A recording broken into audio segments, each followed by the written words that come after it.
after of heavy rain and snow pours into the giant concrete spillway. It's known officially as the Morning Glory Spillway.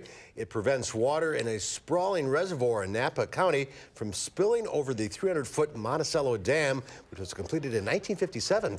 Water is not poured into the spillway for years, as California endured a severe drought between 2012 and 2016. So this site is causing a lot of excitement. Isn't that cool?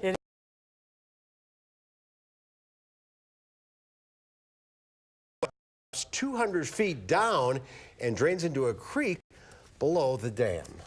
How did they ever come up with this? I don't know. Are you doing a show here? Yeah. You with us? Trying to sneak in. All right, that's our time for now. News 3 at 5 starts right now. And right now at 5, Dane County says it is ending its partnership with the Henry Vilas Zoological Society, what it means for the zoo. Cleanup is underway in many southern Wisconsin communities after rapid snowmelt and rainfall caused flooding last week. And a judge is set to consider blocking state Republicans' lame duck laws limiting the... From the Channel3000.com Alert Center, this is News 3 Now at 5. And thanks for staying with News 3 Now. Dane County is ending its partnership with the Henry Vilas Zoological Society. The nonprofit fundraises for the zoo and employs people to work the concessions and attractions. Our Amanda Quintana is here with what will happen when the contract expires at the end of the month. Amanda? Yes, well, according to Dane County Executive Joe Parisi, everyone's experience at the zoo will stay the same, and the only difference will be behind the scenes. After negotiating for almost a year, the county has decided to end their long-term relationship with the society, changing the way they collect money and who they partner with to raise money. Parisi says what's best for the zoo is for the county to move forward in a different direction. He says in recent years, funds raised in the zoo were going to accounts inaccessible to the zoo. Right now, to the best of our knowledge, there's about $6 million in one account. But then there's also an account that's an endowment that we really don't have a lot of information about. And we're not accusing anyone of any wrongdoing. We're just concerned about the lack of transparency. We're surprised that we'd want to end this successful relationship because in the last 5 years in particular, it has been nothing but successful.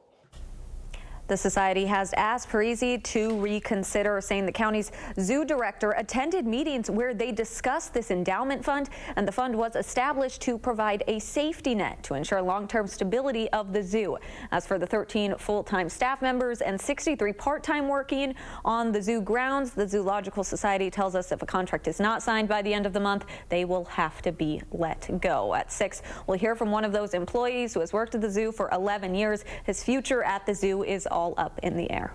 All right, Amanda, thank you. And we should also mention that WISC-TV has a joint marketing agreement with the Friends of the Henry Vilas Zoo, which includes various things like sponsorship of zoo events and the weather camera that you occasionally see on the air. A man is in custody after being accused of stabbing his coworker at Westtown Mall. Madison police say it happened about 2 this afternoon. Officers say a dispute led to a 60-year-old man stabbing his 34-year-old coworker. They say the 34-year-old man suffered a superficial stab wound to the back and a scratch on his neck.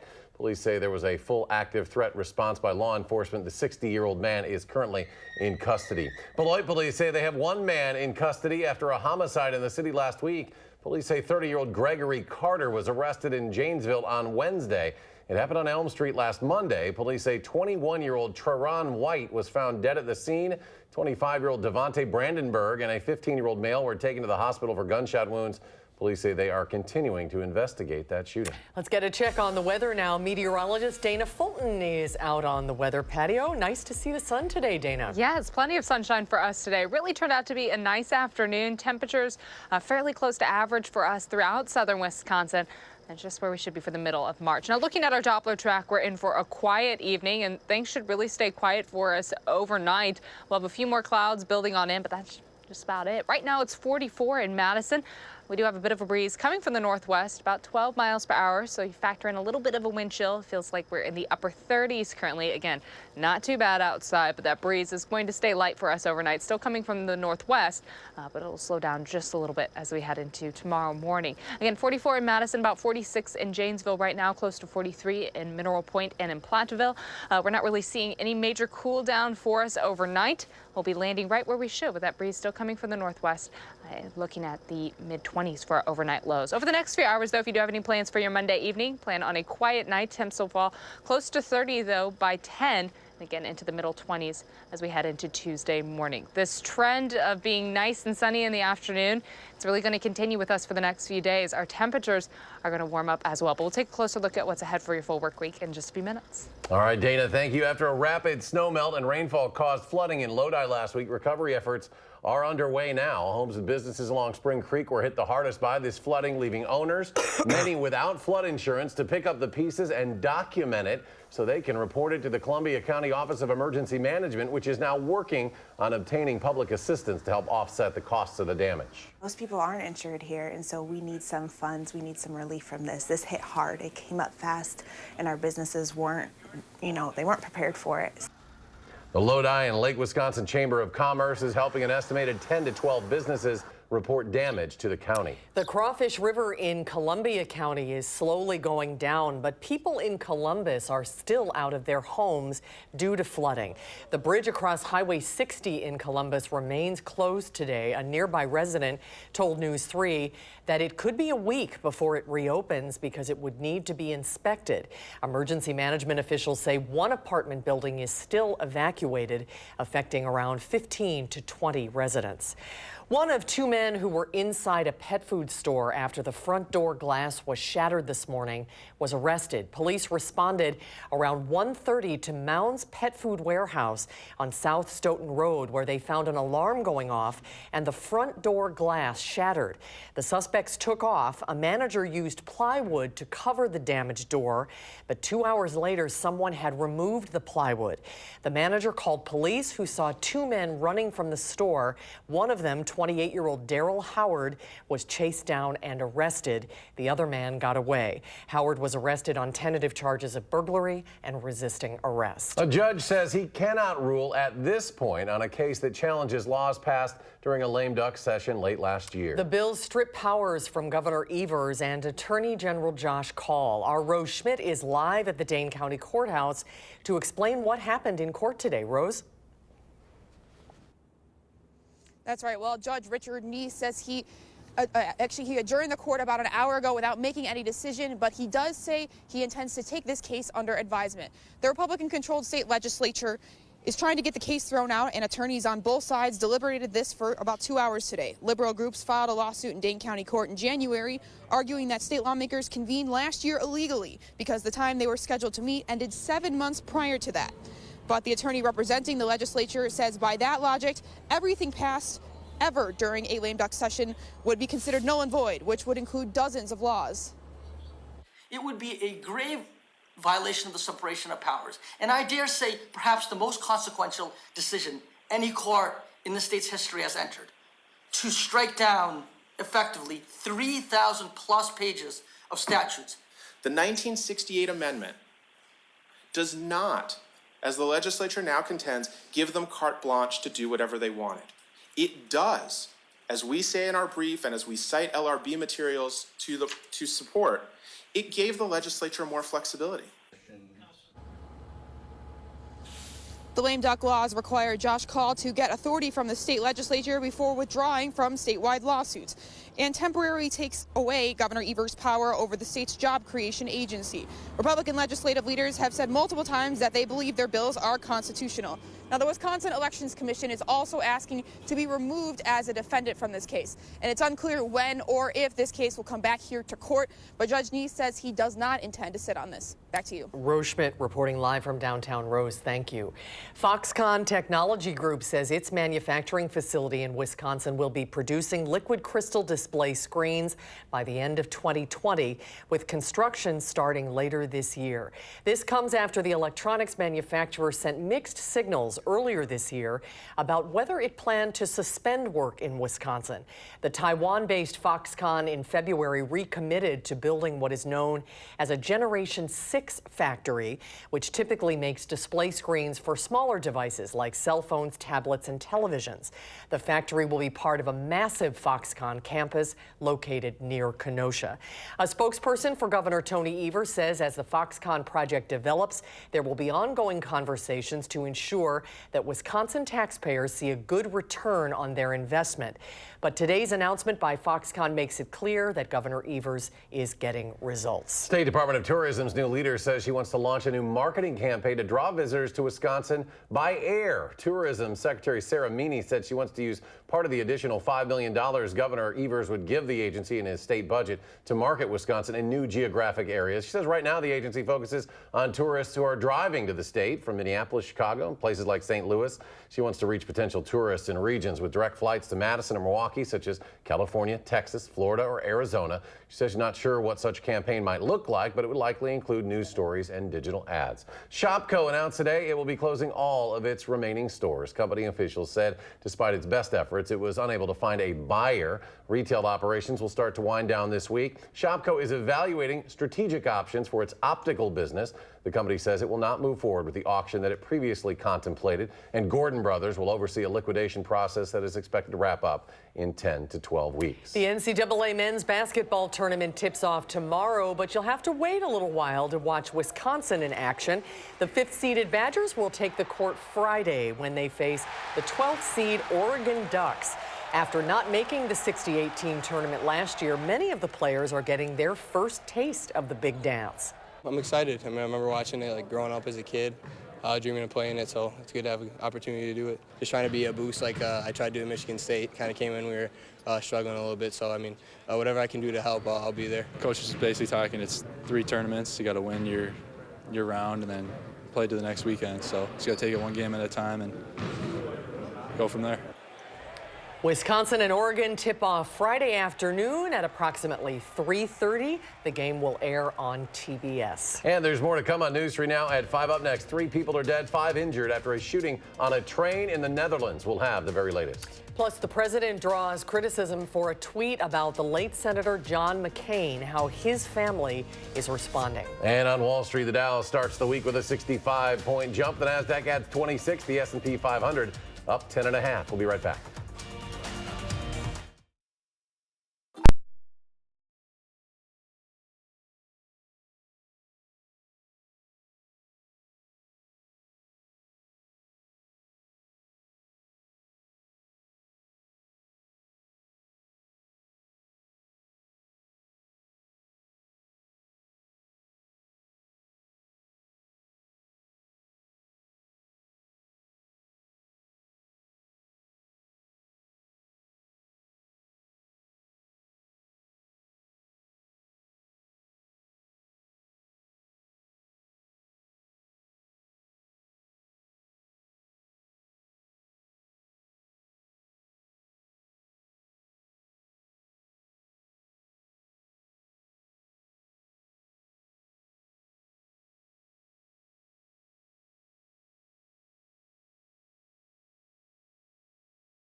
3 people are dead, 1 person in custody after a train attack in the Netherlands. Dutch authorities have named a 37-year-old native of Turkey as the suspect in the tram shooting. The Dutch justice minister says the suspect has a criminal record. Authorities say 5 other people were injured and some are in critical condition.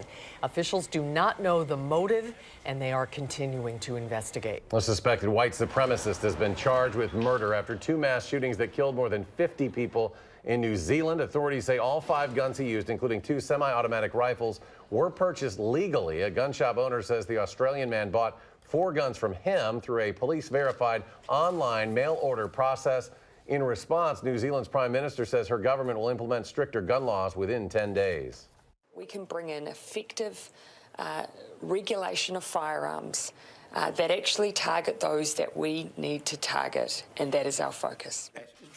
The suspect has apparently fired his lawyer and plans to represent himself. Meghan McCain defended her father and fired back at President Trump after he tweeted attacks against the late Senator John McCain over the weekend. Your life is spent on your weekends, not with your family, not with your friends, but obsessing over great men you could never live up to. McCain's response comes after President Trump blasted her father in 2 tweets over the weekend. In one of them, the president accused John McCain of trying to distribute the Russian dossier to the press before the 2016 election. The controversial memos allege conspiracy between the Trump campaign and Russia. McCain gave the dossier to the FBI after the election. Another candidate has jumped into the race to be the Democratic presidential nominee, and one more almost declared. New York Senator Kirsten Gillibrand officially kicked off her 2020 campaign yesterday. She is the 6th female candidate in the race. There are now 14 Democrats officially on the campaign trail. A 15th came very close to declaring his candidacy over the weekend. I have the most progressive record of anybody running for the if anybody who would run. I didn't mean.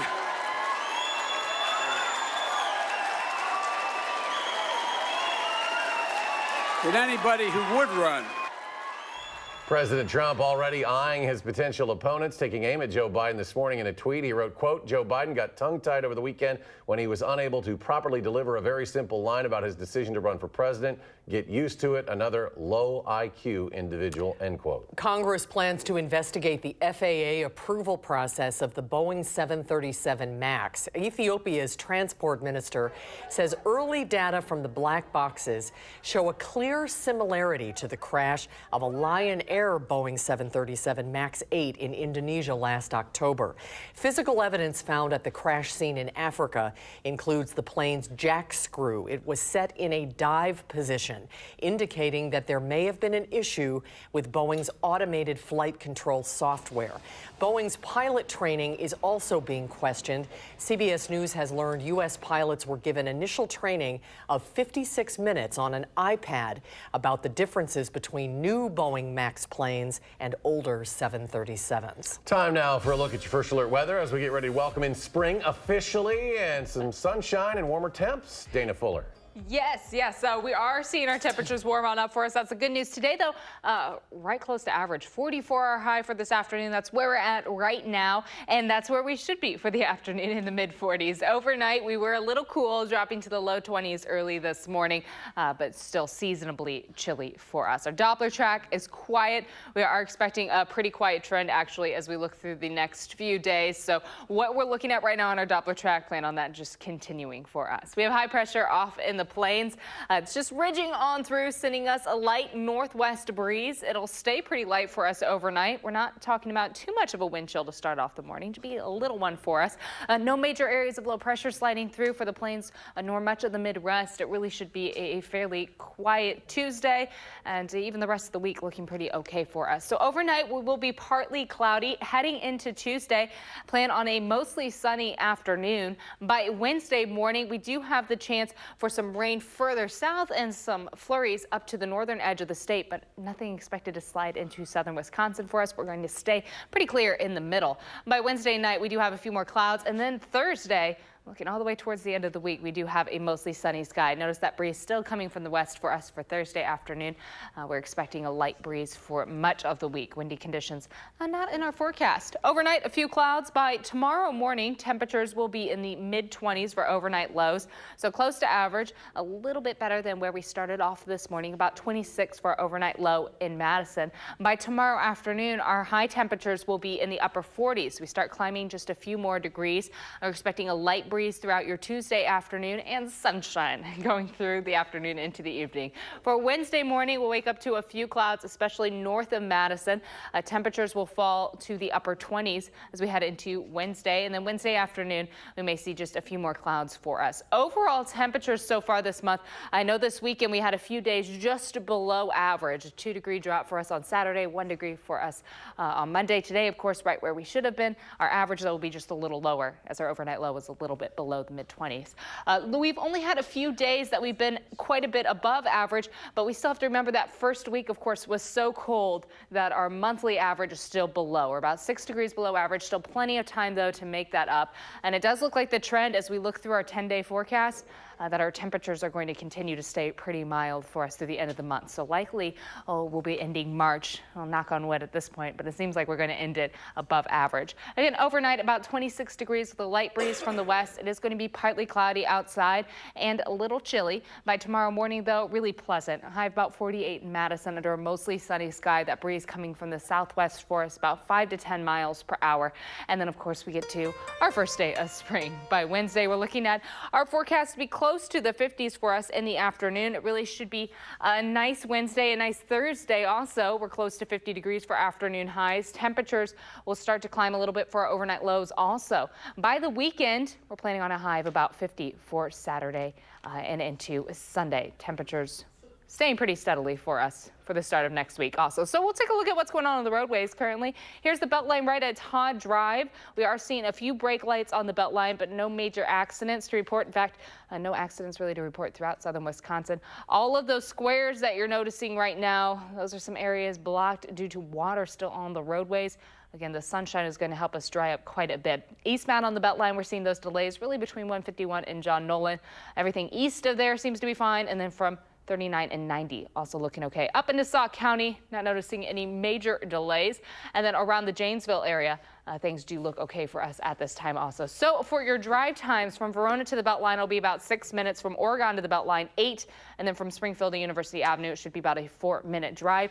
If you're heading northbound from Janesville to the Beltline, about 26 minutes. And then from Sauk City to Middleton, 17 minutes. And the same goes southbound Sun Prairie to downtown, just about 17 minutes. So overall traffic really doesn't look too bad for us right now.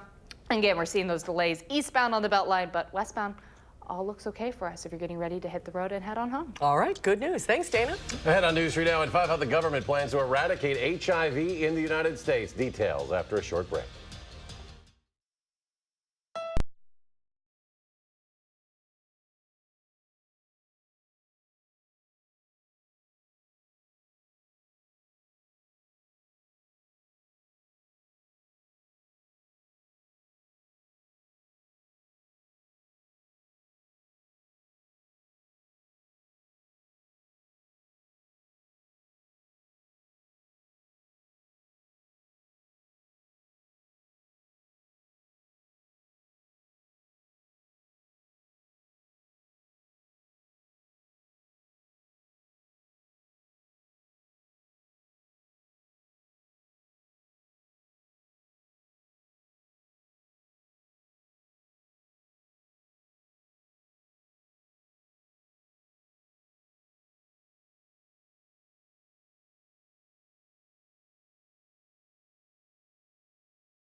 Government health officials want to end the HIV epidemic in the United States in the next decade. Now, a new report identifies the gaps in testing and treatment that need to be targeted. Ian Lee has more. New CDC data shows the majority of new HIV infections are transmitted by people who don't know they have the virus or by those diagnosed and not receiving care. CDC recommends that everyone in the nation get tested at least once for HIV, and people at increased risk get tested more frequently. If you take HIV treatment and you suppress the level of the virus in your blood so that it's undetectable, you have effectively no risk of sexually transmitting HIV. There are about 39,000 new HIV infections every year in the U.S. About 50% occur in the southern states, where access to prevention and treatment can be limited. A new federal initiative aims to end the HIV epidemic in the U.S. The goal? Reduce new infections by at least 90% over 10 years. The CDC says progress in HIV prevention has stalled in recent years, with the rate of new infections leveling off. Some of that is because there are still people who don't know they have HIV. There are people who have HIV or aren't accessing the treatment that's necessary. And some of the people who are eligible for pre-exposure prophylaxis or PrEP, this pill that prevents you from getting HIV, aren't getting it. Government health officials say ending the epidemic is possible, but it's only going to happen if all these services are available to the people who need them. Ian Lee, CBS News, New York. It's estimated that more than 1 million people are living with HIV in the U.S. and 165,000 don't know they have the virus. Dana Fulton returns. Final check of your forecast in just a moment.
Here's a look at some of the stories we are working on tonight. The deadly Midwest floods. Hundreds of homes are underwater, dozens of levees breached. We are in Nebraska. A closer look at the relationship between Boeing and the FAA following the grounding of the 737 MAX, and the Twins making a run at a national championship with a big assist from Mom. Tonight on the CBS Evening News. And we're going to get a chance to dry out this week. Yes, yes. So we've had 2 days already this weekend, of course, that we didn't pick up any precipitation. And it looks like, at least for the next week, into the weekend, we are expecting some sunshine, no more moisture coming through for us. Of course, the first day of spring on Wednesday, temperatures will be close to 50 for Wednesday and Thursday. And when we climb close to 60 on Saturday, we are looking at the slight chance for some rain to come through overnight Saturday into Sunday, and a chance of rain for Sunday and into the start of next week. But all of that sunshine, a very good thing for us right now. We've got a lot of water to get rid of. Good temperatures, too. Yes. Looks nice. Very wild. And we'll have more updates in 30 minutes. Stay tuned for the CBS Evening News.